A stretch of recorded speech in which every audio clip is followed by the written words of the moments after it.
Good morning, I'm Michelle Rook. Clinton is on assignment. Rising prices are impacting every aspect of the food and agriculture supply chain right now, and that may not change dramatically through the balance of 2022, according to officials with the Federal Reserve Banks of Minneapolis and Kansas City. Now, the two held a symposium to look at the increased input costs on the farm, as well as higher food prices for consumers. Officials say these are consequences of recent upheavals in global commodity markets with the war in Ukraine and rising costs of food and processing, transportation, and labor shortages. Now, the outlook for input costs isn't expected to improve for the 2023 crop season, which will cut into farm profitability.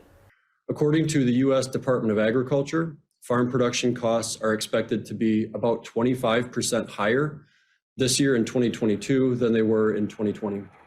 Fertilizer costs alone are anticipated to be on average about 50% higher than just 1 year ago. Kaufman says from 2010 to 2020, food prices were up on average just 1.7% per year, but are up nearly 10% this past year. However, only 10% of that rise is due to higher commodity prices. The rest is due to higher costs associated with packaging, transportation, energy, processing, distribution, and food service. So even if there is a rebound in production, those other costs will remain high. Even if agricultural prices do ease, food prices may not necessarily come down as quickly, given the importance of other factors that also affect the cost of food.